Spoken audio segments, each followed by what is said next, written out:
Please subscribe my channel. Like and share my video. एक चूहा और जादुई छरी। एक दिन की बात है, एक जंगल में एक चूहा था जिसके पास एक जादुई छरी थी। उस छरी का नाम था आबरा का डाबरा। इसका उपयोग चूहा किसी चीज को बरी करने के लिए करता था। उदाहरण के लिए, खेत में एक पतला और छोटा पौधा है। चूहा छरी को पौधा के सामने रखकर और हिलाकर कहता, आबरा का डाबरा, बरो बरो बरो। छोटे पौधे लंबे और मजबूत हो जाता है। किसी दिन चूहा घूम रहा था। घूमते घूमते वो खरगोश की माँ के घर पहुँचता है। खरगोश की माँ चिंतित होकर अपने खेत में देख रही होती है। चूहा पूछता है, क्या हुआ आंटी? इस पर खरगोश की माँ कहती है, गाजर अभी अभी जमीन से निकली है और बच्चे गाजर को खाने के लिए चिल्ला रहे हैं। चूहे ने कहा, चिंता मत करो, मुझे इसे देखने दो। चूहा ने अपनी छरी निकाली और छोटी गाजर की तरफ रखकर हिलाया और कहा, आबरा का डाबरा, बरो बरो बरो। गाजर बरी हो गई। खरगोश की माँ बहुत खुश हुई और चूहे को धन्यवाद कहा।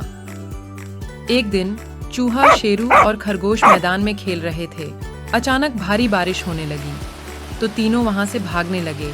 भागते भागते चूहे को एक छोटा सा मशरूम मिला। चूहे ने अपनी छड़ी रीढ़ से मशरूम के सामने रखा और कहा, आबरा का डाबरा, बरो बरो बरो। छोटा मशरूम वास्तव में एक बड़ी छतरी बन गया। चूहा, शेरू और खरगोश सभी बड़ी छतरी के नीचे छिप गए। लेकिन एक दिन चूहा की जादुई छरी आबरा का डाबरा खो गया। चूहा बहुत उदास हो गया। वो सोचता रहता कि उसकी छरी किसने चुराई। चूहा उदास होकर जंगल में घूम रहा था। तभी उसे एक गुफा से आवाज आई, छोटे चूहे, आओ और मेरी मदद करो। चूहा आवाज सुनकर गुफा के अंदर जाता है तो वो देखता है कि भेड़िया गुफा में चिंता कर रही थी।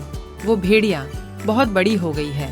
चूहे ने भेड़िया से पूछा, तुम इतनी बड़ी कैसे हो गई?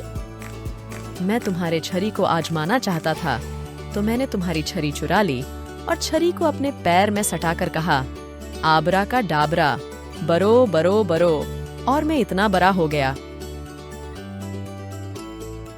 चूहे ने छरी को उल्टा पकड़ा और भेड़िया के सामने रखकर छरी को हिलाया और कहा, आबरा का डाबरा, सिकुरो सिकुरो सिकुरो।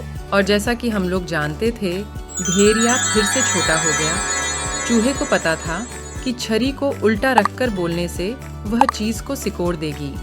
यह छरी चूहे को फिर से मिल जाती है और वो बहुत खुश हो जाता है। Moral of the story.